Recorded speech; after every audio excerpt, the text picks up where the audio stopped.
واجب الاحترام علی مرتبت ذی وقار علماء کرام، سامعین، حاضرین و حاضرات، شرکائے محفل ذکر حسین رضی اللہ تعالی عنہ، السلام علیکم ورحمۃ اللہ وبرکاتہ۔ ایک فرد کی ناگہانی موت تڑپا کے رکھ دیتی ہے، خاندان کی زندگی غیر مرتب اور غیر منظم ہو جاتی ہے، اور یہاں کربلا میں جو منظر تھا، تاریخ پڑھیے کہ ان کی نمازیں بھی قضا نہیں ہوئیں۔ خیموں میں آخری اذان فجر کی حضرت علی اکبر نے دی ہے، اور باقاعدہ جماعت کے ساتھ فجر کی نماز ادا کی گئی،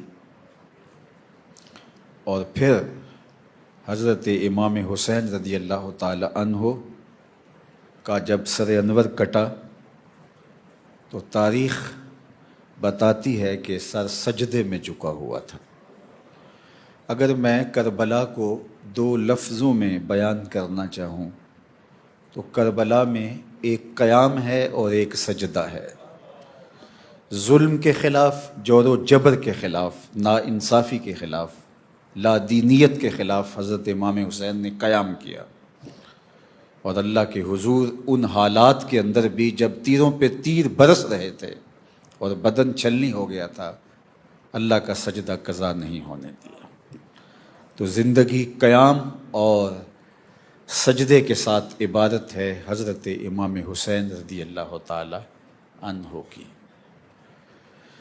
سجدہ شبیری نے لاج رکھ لی قیامت تک کی عبادتوں کی، اور دنیا کے سامنے حضرت امام حسین رضی اللہ تعالیٰ عنہ کا قیام بھی بے مثال رہا اور سجدہ بھی بے مثال رہا۔ ایسا قیام بھی کسی نے نہیں کیا ہوگا، اور ایسا سجدہ بھی کسی نے نہیں کیا ہوگا۔ اور کیسے ہو سکتا ہے؟ اس میدان کے لیے، اس اکھاڑے کے لیے انہیں پالا تھا حضور کے لعاب نے۔ آپ جانتے ہیں کہ پہلوانوں کی لڑائیاں ہوتی ہیں تو اس سے قبل جو ان کے اساتذہ ہوتے ہیں ان کو داؤ پیچ سکھاتے ہیں، ان کو مشق کرواتے ہیں، اور ان کو عالی نسب خوراکیں کھلاتے ہیں کہ کہیں پشت نہ لگ جائے، کیونکہ اگر یہ پشت لگ گئی تو پورے قبیلے کی ذلت ہوگی۔ اللہ اکبر! دنیا کے تاریخی اکھاڑے میں اترنے کے لیے حضور نے تربیت کی تھی تو اپنے لعاب سے کی تھی۔ شیر بطول تھا اور لعاب رسول تھا، تو حسین کی پشت لگ کیسے سکتی تھی؟ اللہ اکبر! اور یہ تکمیل ہوئی حرم کی داستان کی، جس کا اقبال نے ذکر کیا تھا کتنے دل آویز انداز میں۔ غریب و سادہ و رنگی ہے داستان حرم، غریب و سادہ و رنگی ہے داستان حرم۔ رنگین داستان حرم، اگر غریب و سادہ کے لفظ نہ ہوتے تو رنگینی کا مفہوم اور ہوتا، لیکن غریب اور سادہ کا لفظ پہلے لا کر کے رنگینی کا مفہوم بدل دیا اقبال نے۔ تو ذرا اس شعر کا رنگ دیکھیے، اس شعر کا جمال دیکھیے۔ مجھے تو اردو ادب میں اس عنوان سے ایسا کوئی شعر نہیں ملا۔ غریب و سادہ و رنگی ہے داستان حرم، نہایت اس کی حسین اور ابتدا ہے اسماعیل۔ تیاری کب سے ہو رہی ہے اور منزل کی تکمیل کب ہوتی ہے؟ اور عباس تابش کا ایک شعر مجھے اس شعر کی قبیل سے لگا، اور اس نے قلم توڑ دیا۔ اللہ اکبر! ہمارا سلسلہ طائف سے لے کر نینوا تک ہے، ہمارا سلسلہ طائف سے لے کے نینوا تک ہے، وہ کربلائے محمد، یہ کربلائے حسین، وہ کربلائے محمد، یہ کربلائے حسین۔ سب سے زیادہ دکھ اللہ کے محبوب کو طائف میں پہنچا تھا۔ آج بھی اس مٹی کے ذروں سے درد پھوٹتا ہے۔ وہ انگور تو نہیں ہوگا، شاید اس کی نسل سے اس باغ میں کچھ پودے ہوں اور وہاں ایک شخص بیٹھا ہوا ہے جو لوگوں کو انگور کھلاتا ہے. کبھی آپ حج اور عمرہ کے لیے جائیں تو طائف کا سفر ہو تو مسجد عداس کے قرب میں جہاں حضور علیہ السلام زخمی ہوئے تھے اور وہاں حضور تشریف لائے تھے تو وہاں کے ذروں سے بھی آپ کو درد پھوٹتا دکھائی دے گا. ام المومنین سیدہ عائشہ رضی اللہ تعالیٰ عنہ فرماتی ہیں کہ میں نے ایک دن حضور سے پوچھا تھا کہ حضور کیا احد کے دن سے سخت دن بھی زندگی میں آیا, اور ان کا خیال تھا کہ اس سے زیادہ سختی کبھی اسلام کی تاریخ میں نہیں دیکھی گئی کہ 70 لاشیں پڑی ہوئی تھیں اور حضرت امیر حمزہ کا مسلح کر دیا گیا,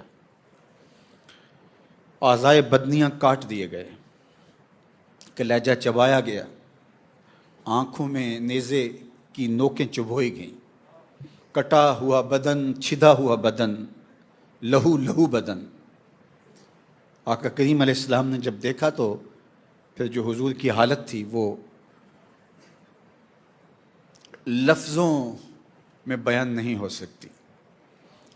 بس اتنا فرماتے تھے ما فعل امی, میرے چچا کا کیا ہوا.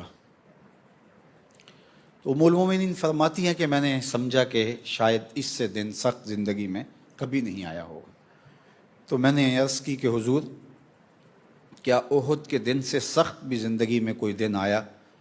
تو فرمایا ہاں عائشہ, جب طائف کے بازاروں میں تیری قوم نے مجھے پتھر مارے تو یہ دن احد کے دن سے بھی سخت تھا. آپ جس کی خیر خواہی کر رہے ہوں وہی آپ کو ضربیں لگا رہا ہو, آپ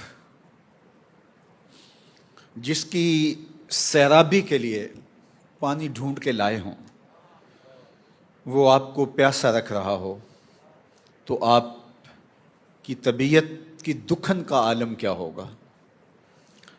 زخم بھی دکھ دیتے ہیں لیکن رویے مار کے رکھ دیتے ہیں. حضور ان کے 3 سرداروں کے پاس اللہ کے دین کا پیغام لے کر گئے تھے. ہر نبی نے, ہر پیغمبر نے جس تندہی کے ساتھ, جس خلوص کے ساتھ لوگوں کے تلخ رویوں کو برداشت کرنے کے باوجود اللہ کے پیغام کا ابلاغ کیا, یہ پیغمبروں کے ہی حوصلے ہیں. حضور اپنے ایک سفر کا ذکر فرماتے ہیں کہ میں اور بلال 1 مہینے کی مسافت پہ تھے. اتنا طویل سفر تھا کہ 1 مہینہ اس سفر میں لگا, اور بلال کے پاس صرف اتنا کھانا تھا جو بلال کی بغل میں دبایا جا سکتا تھا. پورے 1 مہینے کی مسافت. حضرت امام فخر الدین رازی نے لکھا کہ مکے سے لے کر طائف تک 70 ایسے نبیوں کی قبریں ہیں جن کی وفات صرف بھوک کی وجہ سے ہوئی ہے. تو یہ ٹریننگ ہوتی آئی ہے. بلکہ اگر آپ اس تاریخ کو اور پیچھے لے جائیں تو جناب آدم علیہ السلام کو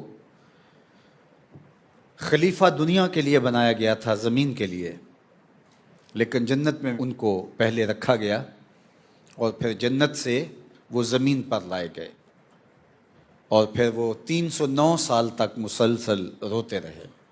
تو گویا ان کے دل کو درد کی لذت سے آشنا کیا گیا.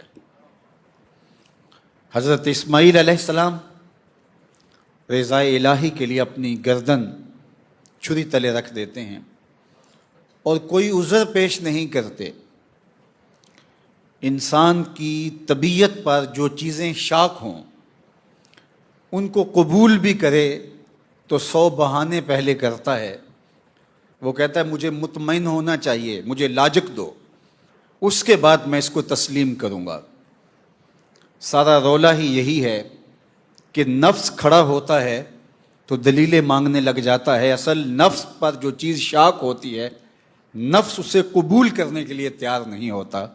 کربلا والوں کا اور قافلہ حرم کے ہر مسافر کا یہی تو وتیرہ رہا ہے کہ جب ادھر سے حکم آتا ہے تو یہ پوچھتے نہیں ہیں کہ اس کی حکمت کیا ہے. کہا یار کا حکم ہے, سر تسلیم خم ہے. تو یہ تو شعار ان لوگوں کا رہا. تو حضرت خلیل اللہ جب اپنے فرزند سے کہتے ہیں کہ بیٹا میں نے خواب دیکھا ہے کہ میں تجھے ذبح کرنا چاہتا ہوں, فنظر ماذا ترا, بتا تیری رائے کیا ہے. تو بیٹا آگے سے پس و پیش کرنے کی بجائے چند لمحے، چند ثانیے سوچ و تفکر میں ڈوب جانے اور غور و تدبر کرنے کی بجائے بغیر کسی وقفے کے فوراً عرض گزار ہوتا ہے اپنے باپ سے، یا ابا تفعل ما تؤمر، ابا جان ذبح کیا جو بھی حکم ہے کر گزریے، رہی بات میری ستجدنی انشاءاللہ من الصابرین، آپ دیکھیں گے کہ میں صبر کر کے دکھاؤں گا۔ اللہ اکبر، یہ ابتدا تھی۔ اللہ جل شانہ نے حضرت اسماعیل علیہ السلام کو بچا لیا کیونکہ ان کی نسل سے حضور علیہ السلام کا ظہور ہونا تھا، لیکن وہ قربانی جو مینڈے کی شکل کے اندر جناب اسماعیل علیہ السلام کے بدل کے طور پہ وہاں پیش کر دی گئی، اس قربانی کو باقی تو رکھا گیا تھا، اور ذبح عظیم کی یہ شکل زمانے نے دیکھنی تھی۔ اللہ اکبر، اور وہ کب سے تیاری ہو رہی تھی؟ جبریل امین آ کے حضور کو بتا رہے تھے کہ چھری وہاں سے تو اٹھا لی گئی، آپ بھی ابن الذبیحین ہیں، دو ذبیحوں کے بیٹے ہیں، آپ کے والد بزرگوار کے حلق سے بھی چھری اٹھا لی گئی، کیونکہ اگر اسماعیل کی گردن پہ چھری چل جاتی تو کائنات باغ خلیل کے اس گلے رانا کو نہ دیکھ پاتے، اور اگر حضرت عبداللہ کی گردن پہ چھری چل جاتی جو حضرت عبد المطلب نے خواب دیکھا تھا، تو زمانے کو حضور کی صورت کے اندر ہادی اور رہنما کیسے ملتا؟ اب حضور تو آگے تھے، اب جب چھری آئے گی تو پھر وہ ٹلنے والی نہیں ہوگی۔ اور اب جبریل بتاتے ہیں اور حضور علیہ السلام کی آنکھیں بہنے لگ جاتی ہیں، اور ام سلمہ رضی اللہ تعالی عنہا کو حضور باقاعدہ مٹی بھی عطا کرتے ہیں کہ یہ مٹی ارض کربلا کی ہے، اور جب خون بن جائے تو سمجھ لینا کہ میرا بیٹا شہید کر دیا۔ اور ادھر حضرت حسین ابن علی سے غیر معمولی محبت ہے، پیار ہے۔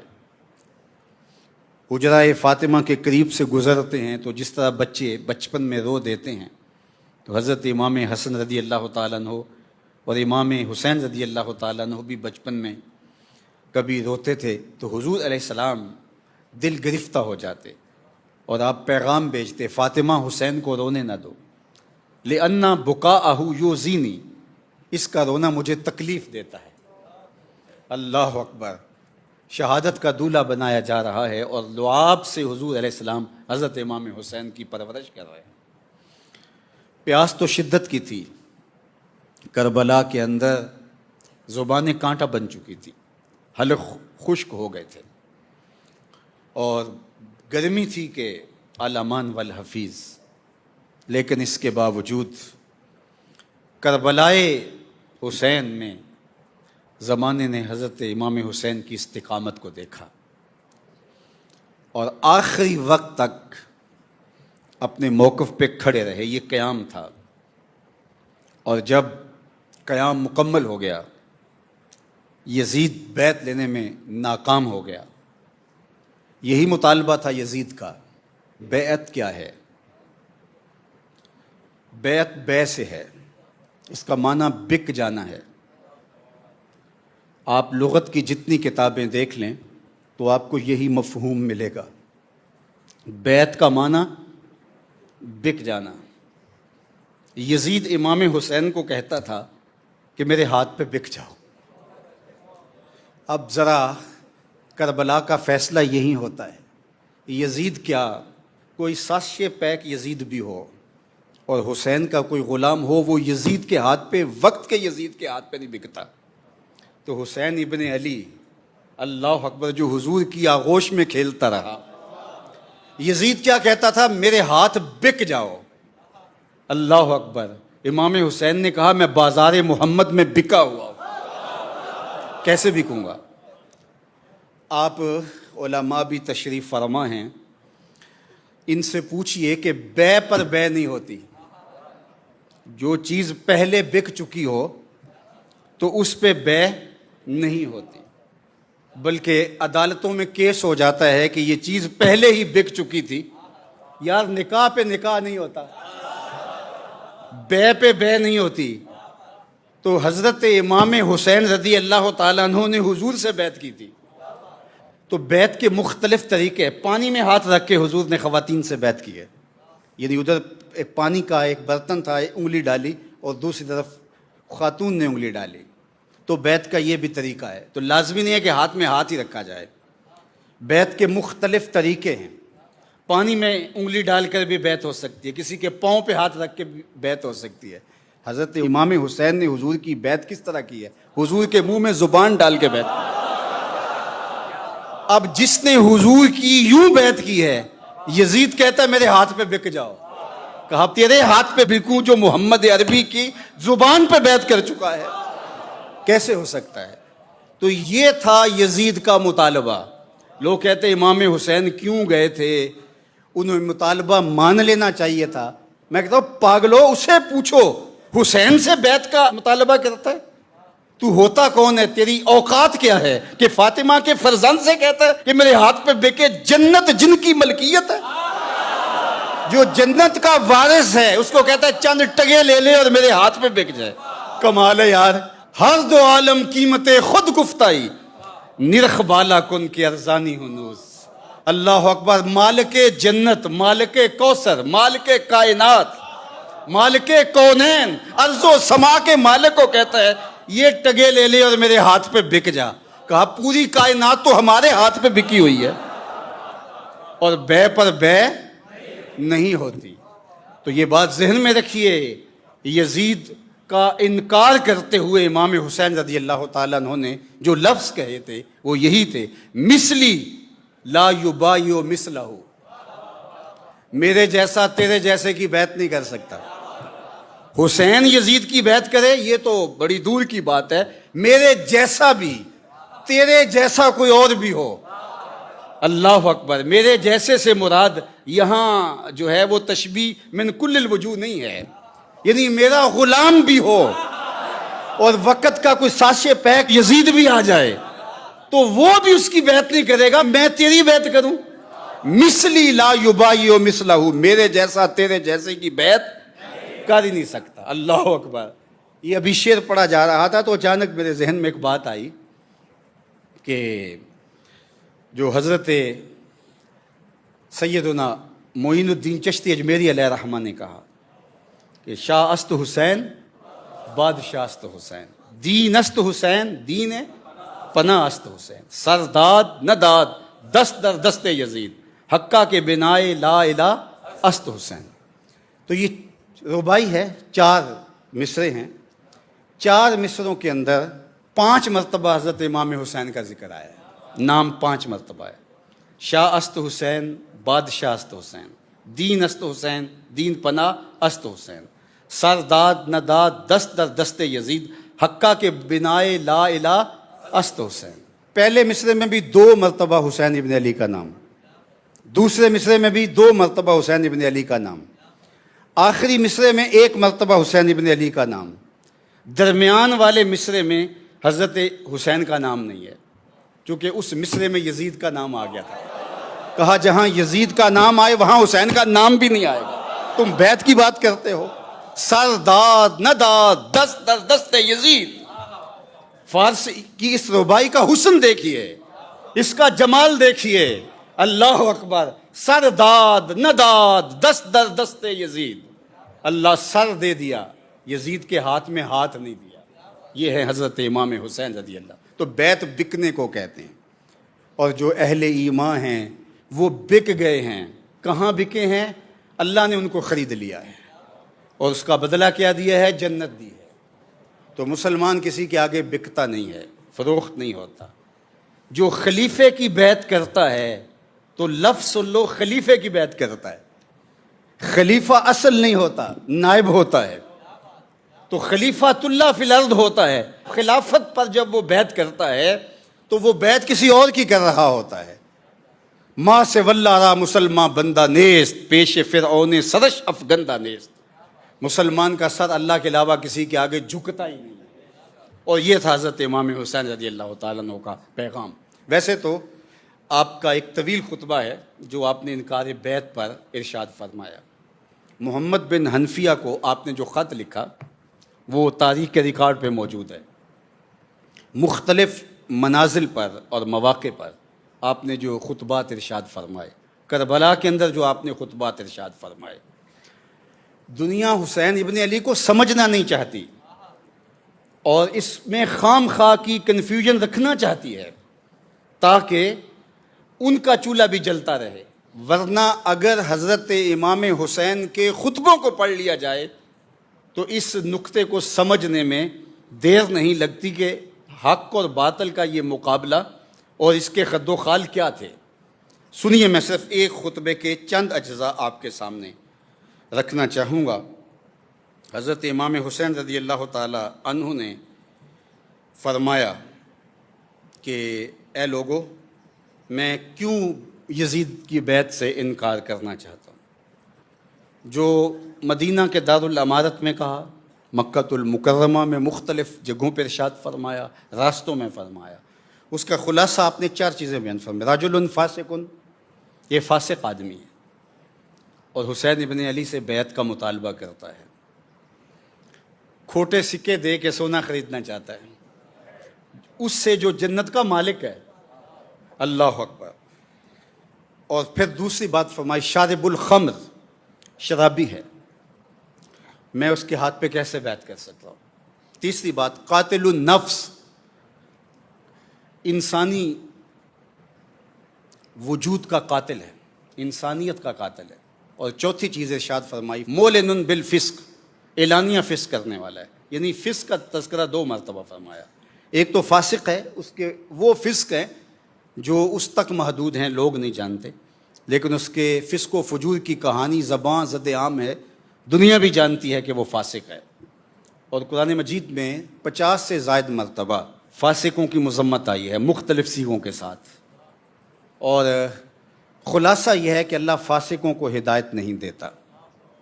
فاسق بدترین اس دھرتی پر مخلوق ہے اور یہ جانوروں سے بھی بدتر لوگ ہیں، اور یہ تقاضۂ بیعت حضرت امام حسین سے کرتا ہے، شرم نہیں آتی۔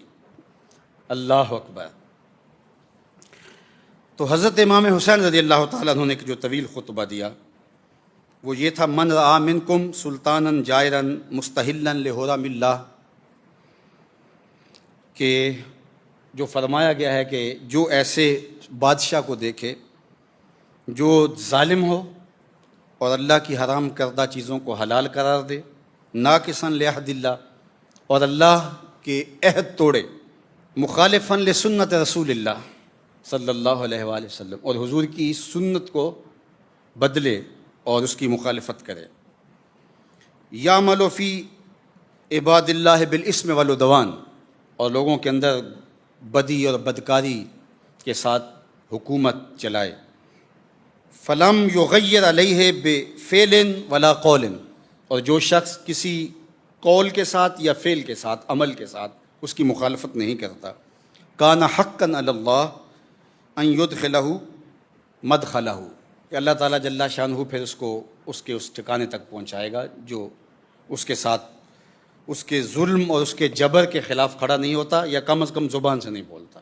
اور حضرت سہل بن سعد الساعدی رضی اللہ تعالیٰ عنہ سے وہ معروف روایت ہے جو اس کے مفہوم کے قریب ہے، من رآ منکم منکرا فلیغیرہ بیدہ فإن لم یستطع فبلسانہ فإن لم یستطع فبقلبہ وذلک اضعف الایمان۔ اب یہ ساری بیان چیزیں کرنے کے بعد حضرت امام لوگوں کو کھڑے ہو کے خطبہ دے رہے ہیں اور فرمایا، وَقَدْ عَلِمْتُمْ أَنَّ هَؤُلَاءِ الْقَوْمَ قَدْ لَزِمُوا طَاعَةَ الشَّيْطَانِ، یہ خطبے میں ارشاد فرما رہے ہیں، اور یہ لفظ وَقَدْ عَلِمْتُمْ، اے لوگو تمہیں پتہ ہے، یہ کوئی چیز چھپی ہوئی نہیں ہے، یزید کے کرتوتوں کا تمہیں علم ہے کہ اس شخص نے، اس قوم نے اور یزید اور اس کے حواریوں نے قد لازموا طاعت الشیطان، شیطان کی فرما برداری کو لازم کر لیا، اپنے اوپر شیطان کی غلامی کا پٹا پہن لیا ہے، وتولوا عن طاعت الرحمن، اور انہوں نے اللہ جل شانہ کی اطاعت سے رخ پھیر لیا ہے، وَأَظْهَرُوا فساد، اور فساد بپا کر رکھا ہے، وَأَطَّلُوا الْحُدُودَ، اور حدود کو معطل کر دیا ہے، وَاسْتَأْثَرُوا بِالْفَيْءِ، اور حکومت کا مال کھانا شروع کر دیا ہے، سرکاری خزانے کو لوٹنے لگے، وَحَلُّوا حرام اللہ، اور اللہ کی حرام کردہ چیزوں کو انہوں نے اپنے اوپر حلال کر لیا ہے، وَحَرَّمُوا حَلَالَهُ، اور اللہ کی جو حلال ہیں ان کو اپنے اوپر انہوں نے حرام کر لیا، اور جو حرام ہے ان کو اپنے اوپر حلال کر لیا۔ یہ سب کچھ بیان کرنے کے بعد، لوگوں کو باور کروانے کے بعد فرمایا وَإِنِّي، یہ لفظ سنیے، وَإِنِّي أَحَقُّ بِهَذَا الْأَمْرِ، لہٰذا میرا حق بنتا ہے کہ میں کھڑا ہوں۔ وَإِنِّي أَحَقُّ، سب سے زیادہ میرا حق بنتا ہے کہ میں اس جبر کے خلاف، اس ظلم کے خلاف، اس جور و زیادتی کے خلاف، اس ناانصافی کے خلاف، اس لا دینیت کے خلاف، شیطانی قوتوں کے خلاف، ان باغیانہ روشوں کے خلاف میرا حق سب سے زیادہ ہے کہ میں کھڑا ہوں۔ کیوں؟ فرمایا لِقَرَابَتِي مِن رسول اللہ، اس لیے کہ میں نے حضور علیہ السلام کے لعاب کو چاٹ کر کے، حضور کی زبان چوس کر کے، اللہ کے محبوب کی گود میں کھیل کر کے، اللہ کے محبوب کی آغوش میں تربیت پا کے دین سیکھا ہے۔ اگر آج حسین نہیں کھڑا ہوتا تو کون کھڑا ہوگا؟ تو مشکل کے اس وقت میں میرے اوپر لازم ہے کہ میں میدان عمل میں کھڑا ہو جاؤں۔ تو حضرت امام حسین رضی اللہ تعالی عنہ نے پھر یزید کے خلاف قیام کیا اور قیام کا حق ادا کر دیا۔ اللہ اکبر۔ مشکل وقت میں انسان اپنے بچوں سے مجبور ہو جاتا ہے، خواتین سے مجبور ہو جاتا ہے، بوڑھوں سے مجبور ہو جاتا ہے، بھوک کمر توڑ دیتی ہے، پیاس سے انسان نڈھال ہو جاتا ہے، خوف توڑ کے رکھ دیتا ہے۔ ہم نے مضبوط سے مضبوط ترین لوگوں کے نظریے بہت کم قیمت پہ تبدیل ہوتے دیکھے ہیں، اور تھوڑی سی سختیوں اور تکلیفوں سے لوگوں کو راستے تبدیل کرتا ہم نے دیکھا ہے۔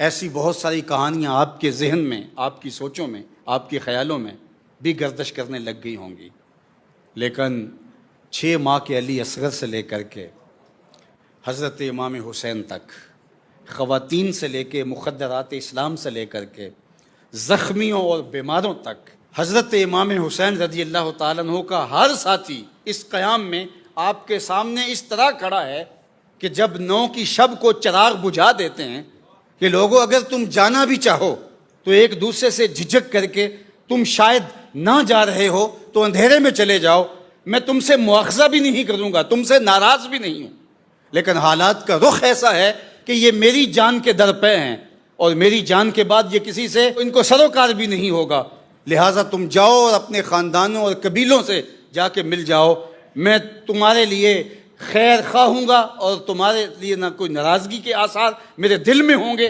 اور نہ میں تمہارے لیے کوئی اس طرح کی کوئی سوچ رکھتا ہوں۔ اور چراغ بجھا دیتے ہیں، اور تھوڑی دیر بعد جب چراغ جلایا ہوتا ہے تو لوگ حضرت امام حسین کے سامنے اسی طرح موجود بیٹھے نظر آتے ہیں۔ تو یہ استقامت کے کوہ گران تھے۔ تو حضرت امام حسین رضی اللہ تعالیٰ عنہ نے قیام کیا ہے۔ تو ان مشکل حالات کے اندر 22,000 کا لشکر، یہ تو کم روایت ہے، 70,000 تک کے لشکر کی، 1,20,000 تک کے لشکر کی روایات بھی بعض سیرت نگاروں نے لکھی۔ 30,000 کے لشکر کی روایت تو بہت سارے لوگوں نے لکھی ہے، لیکن 22,000 کے لشکر کی جو تعداد ہے یہ سب سے محتاط ہے۔ 22,000 کے مقابلے میں 72 افراد شہید ہوئے۔ ٹوٹل خاندان اہل بیت اور دیگر اعیان و انصار کو شامل کر لیں تو 145 افراد بنتے ہیں جو کربلا میں پہنچے اور ڈٹے رہے۔ کچھ شہید کر دیے گئے، کچھ قیدی بنا لیے گئے۔ تو 145 کے مقابلے میں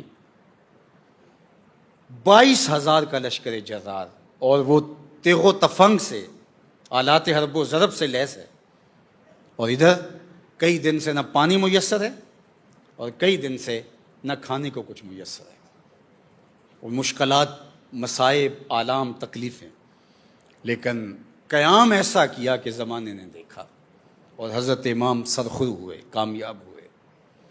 اللہ اکبر۔ آپ جانتے ہیں کہ شہادت گواہی کو کہتے ہیں، گواہی زبان سے دی جاتی ہے، لیکن جب مقدمہ بہت بڑا ہو اور حق اور سچائی کو دبانے والا بہت بڑا ظالم ہو تو پھر زبان سے نہیں، خون سے گواہی دینی پڑتی ہے، اور شہید کو شہید اس لیے کہا جاتا ہے کہ وہ اپنے خون سے حق کی گواہی دیتا ہے۔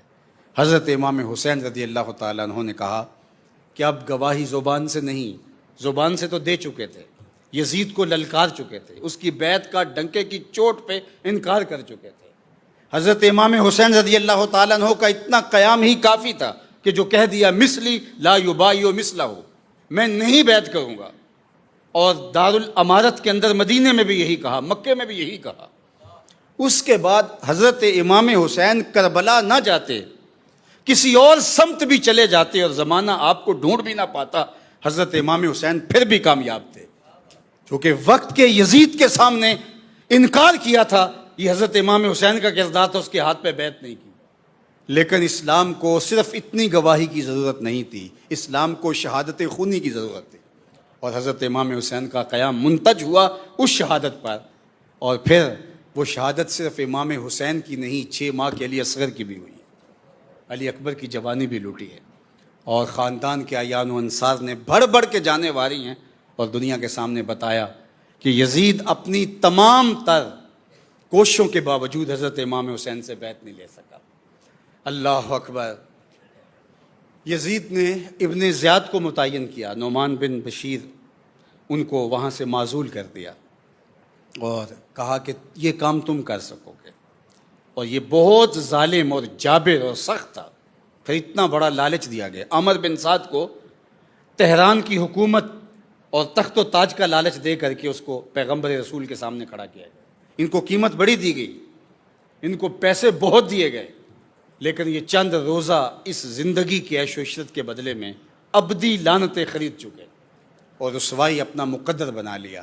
آج کہنے والے یہ بھی کہتے ہیں کہ یہ تو سارا کیا دھرا ابن زیاد کا تھا، یزید نے تو کچھ نہیں کیا.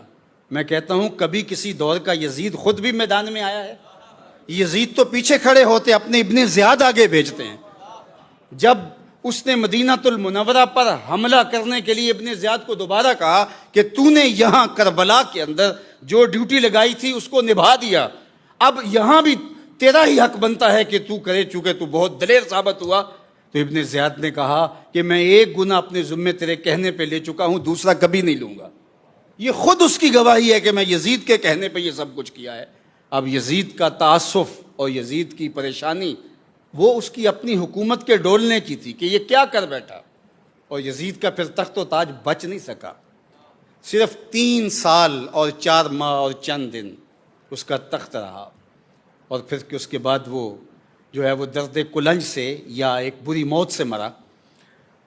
اور اس کے بعد اس کا بیٹا معاویہ بن یزید، اس کو تخت پہ پکڑ کے بٹھایا گیا. اس نے کہا میں لعنت کرتا ہوں اس تخت پہ جس تخت کی بنیادوں میں اہل بیت کا خون ہے.